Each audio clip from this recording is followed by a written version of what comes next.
Chapter 9. As he was sitting at breakfast next morning, Basil Hallward was shown into the room.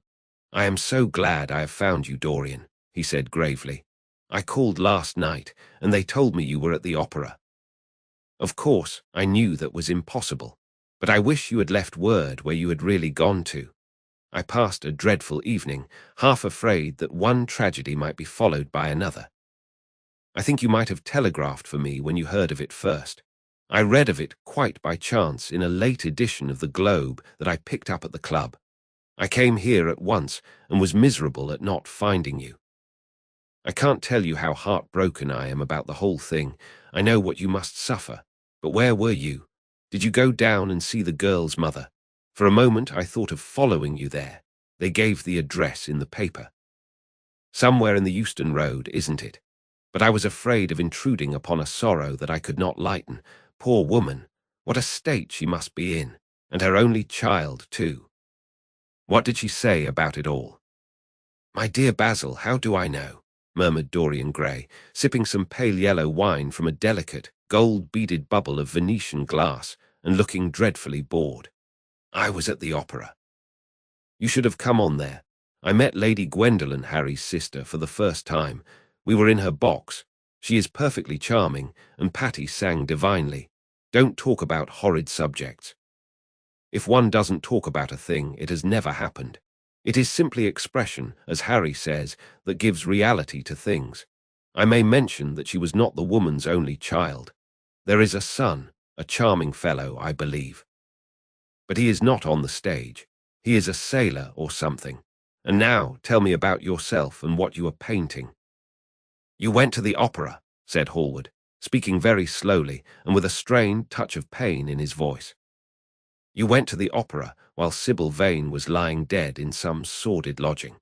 You can talk to me of other women being charming, and of Patty singing divinely, before the girl you loved has even the quiet of a grave to sleep in.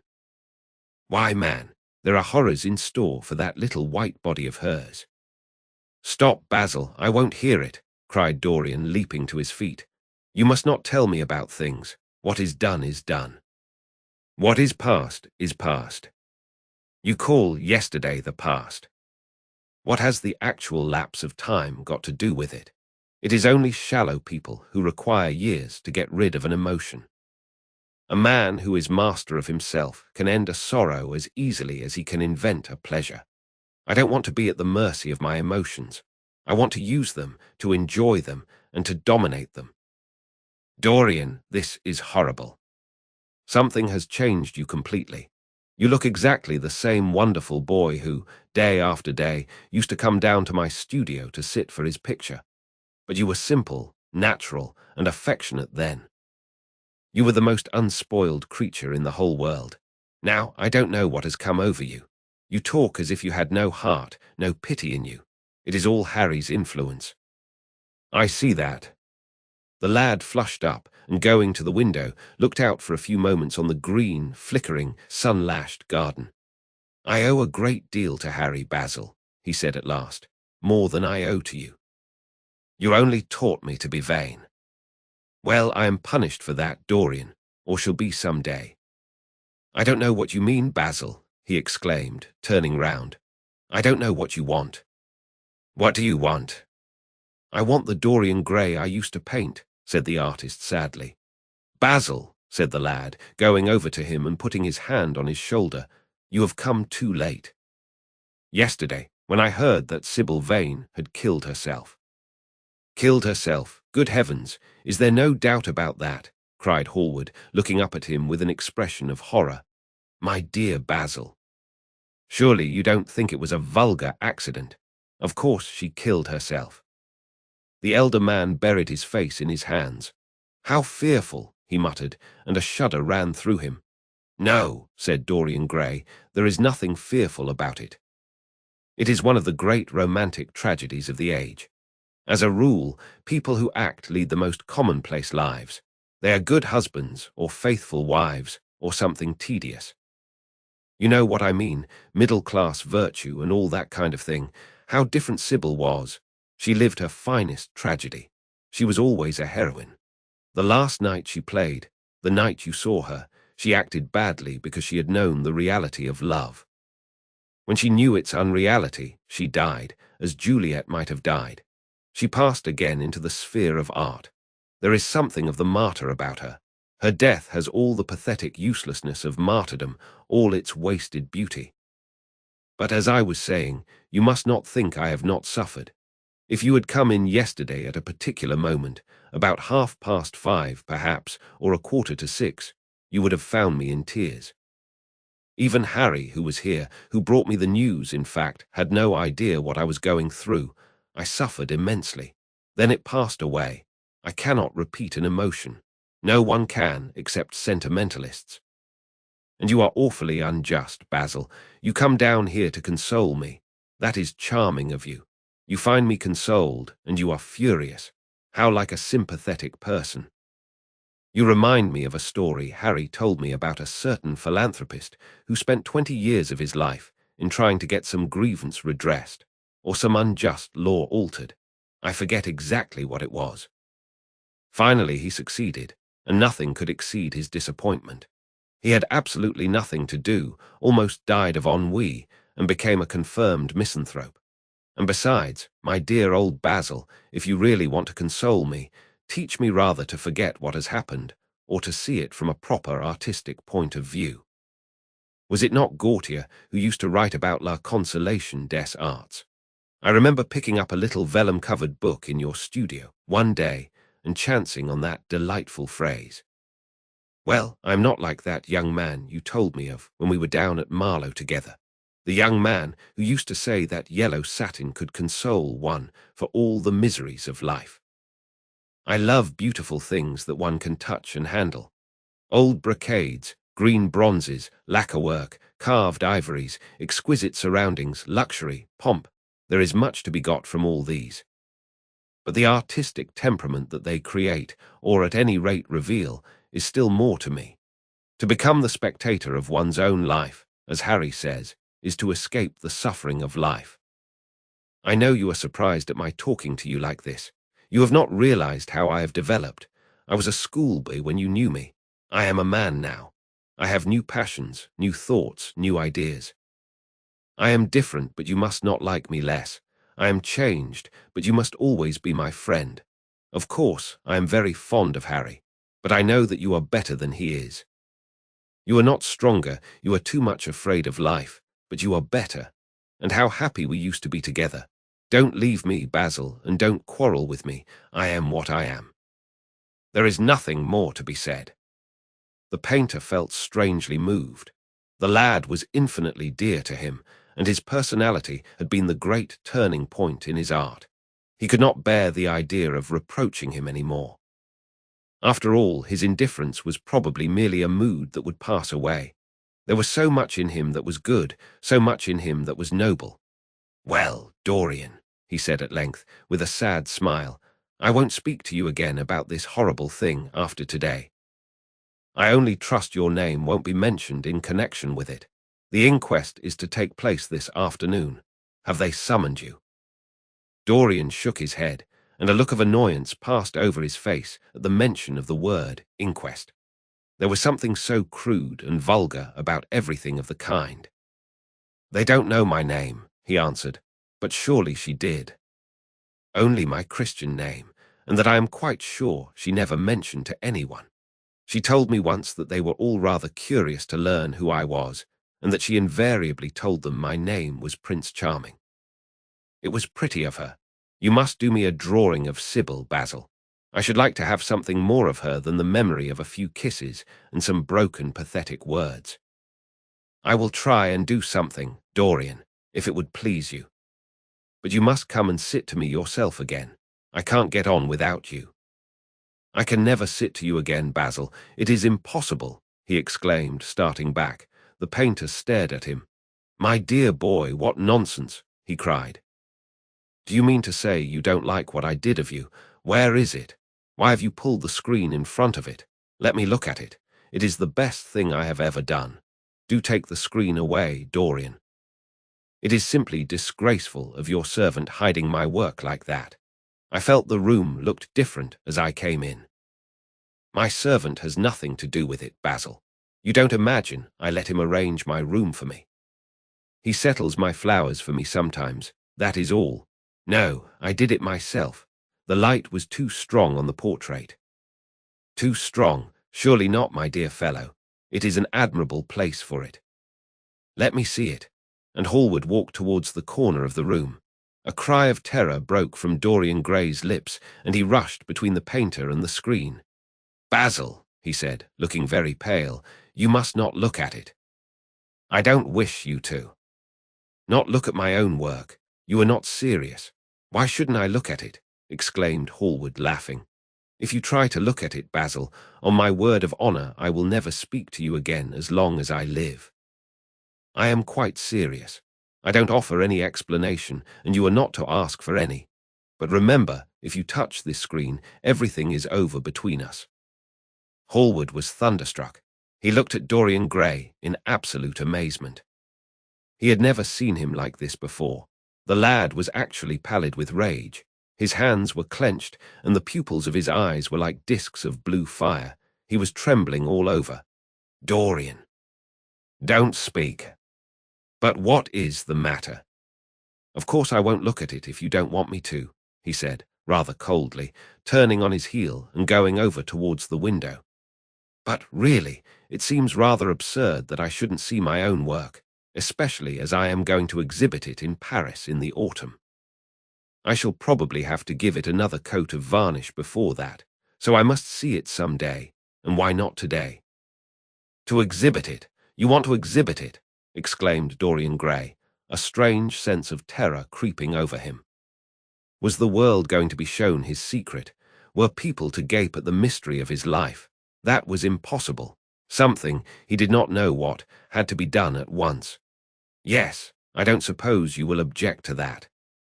Georges Petty is going to collect all my best pictures for a special exhibition in the Rue d'Assise, which will open the first week in October. The portrait will only be away a month. I should think you could easily spare it for that time. In fact, you are sure to be out of town, and if you keep it always behind a screen, you can't care much about it." Dorian Gray passed his hand over his forehead. There were beads of perspiration there. He felt that he was on the brink of a horrible danger. "You told me a month ago that you would never exhibit it," he cried. "Why have you changed your mind? You people who go in for being consistent have just as many moods as others have. The only difference is that your moods are rather meaningless.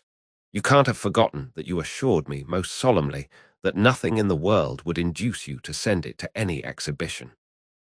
You told Harry exactly the same thing." He stopped suddenly, and a gleam of light came into his eyes. He remembered that Lord Henry had said to him once, half seriously and half in jest, "If you want to have a strange quarter of an hour, get Basil to tell you why he won't exhibit your picture." He told me why he wouldn't, and it was a revelation to me. Yes, perhaps Basil, too, had his secret. He would ask him and try. "Basil," he said, coming over quite close and looking him straight in the face, "we have each of us a secret. Let me know yours, and I shall tell you mine. What was your reason for refusing to exhibit my picture?"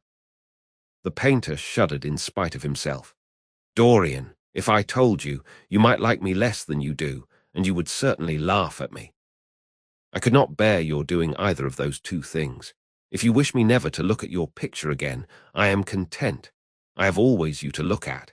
If you wish the best work I have ever done to be hidden from the world, I am satisfied. Your friendship is dearer to me than any fame or reputation." "No, Basil, you must tell me," insisted Dorian Gray. "I think I have a right to know." His feeling of terror had passed away, and curiosity had taken its place. He was determined to find out Basil Hallward's mystery. "Let us sit down, Dorian," said the painter, looking troubled. "Let us sit down, and just answer me one question. Have you noticed in the picture something curious? Something that probably at first did not strike you, but that revealed itself to you suddenly?" "Basil," cried the lad, clutching the arms of his chair with trembling hands and gazing at him with wild, startled eyes. "I see you did. Don't speak. Wait till you hear what I have to say. Dorian, from the moment I met you, your personality had the most extraordinary influence over me. I was dominated, soul, brain, and power by you. You became to me the visible incarnation of that unseen ideal whose memory haunts us artists like an exquisite dream. I worshipped you. I grew jealous of everyone to whom you spoke. I wanted to have you all to myself. I was only happy when I was with you. When you were away from me, you were still present in my art. Of course, I never let you know anything about this. It would have been impossible. You would not have understood it. I hardly understood it myself. I only knew that I had seen perfection face to face, and that the world had become wonderful to my eyes. Too wonderful, perhaps, for in such mad worships there is peril, the peril of losing them, no less than the peril of keeping them. Weeks and weeks went on, and I grew more and more absorbed in you. Then came a new development. I had drawn you as Paris in dainty armour, and as Adonis with huntsman's cloak and polished boar spear. Crowned with heavy lotus blossoms, you had sat on the prow of Adrian's barge, gazing across the green, turbid Nile. You had leaned over the still pool of some Greek woodland, and seen in the water's silent silver the marvel of your own face. And it had all been what art should be, unconscious, ideal, and remote. One day, a fatal day I sometimes think, I determined to paint a wonderful portrait of you as you actually are, not in the costume of dead ages, but in your own dress and in your own time. Whether it was the realism of the method, or the mere wonder of your own personality, thus directly presented to me without mist or veil, I cannot tell.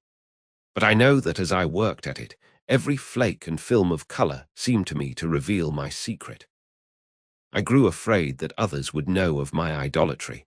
I felt, Dorian, that I had told too much, that I had put too much of myself into it. Then it was that I resolved never to allow the picture to be exhibited. You were a little annoyed. But then you did not realize all that it meant to me. Harry, to whom I talked about it, laughed at me, but I did not mind that. When the picture was finished, and I sat alone with it, I felt that I was right. Well, after a few days the thing left my studio, and as soon as I had got rid of the intolerable fascination of its presence, it seemed to me that I had been foolish in imagining that I had seen anything in it, more than that you were extremely good-looking and that I could paint. Even now I cannot help feeling that it is a mistake to think that the passion one feels in creation is ever really shown in the work one creates. Art is always more abstract than we fancy.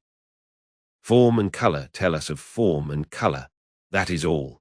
It often seems to me that art conceals the artist far more completely than it ever reveals him. And so when I got this offer from Paris, I determined to make your portrait the principal thing in my exhibition. It never occurred to me that you would refuse.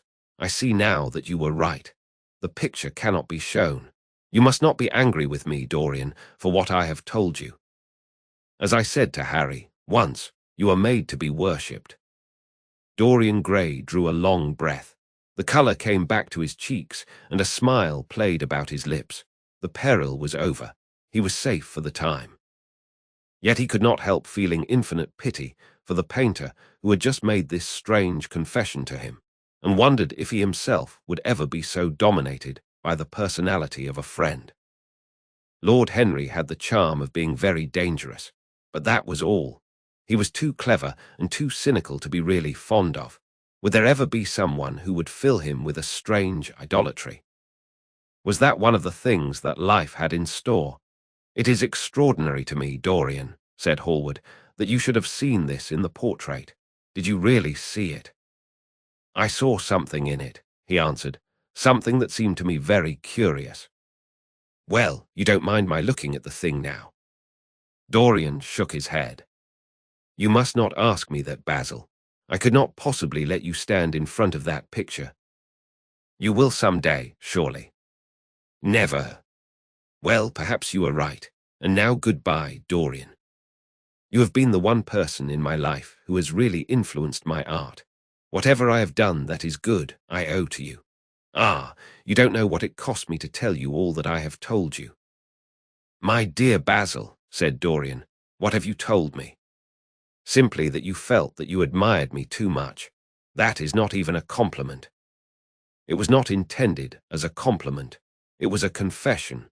Now that I have made it, something seems to have gone out of me. Perhaps one should never put one's worship into words. It was a very disappointing confession. Why, what did you expect, Dorian? You didn't see anything else in the picture, did you? There was nothing else to see. No, there was nothing else to see. Why do you ask? But you mustn't talk about worship. It is foolish. You and I are friends, Basil, and we must always remain so. You have got Harry, said the painter sadly. Oh, Harry, cried the lad with a ripple of laughter. Harry spends his days in saying what is incredible and his evenings in doing what is improbable. Just the sort of life I would like to lead. But still, I don't think I would go to Harry if I were in trouble. I would sooner go to you, Basil. You will sit to me again. Impossible. You spoil my life as an artist by refusing, Dorian. No man comes across two ideal things. Few come across one. I can't explain it to you, Basil, but I must never sit to you again. There is something fatal about a portrait. It has a life of its own. I will come and have tea with you.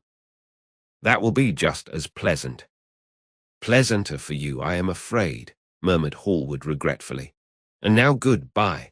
I am sorry you won't let me look at the picture once again, but that can't be helped.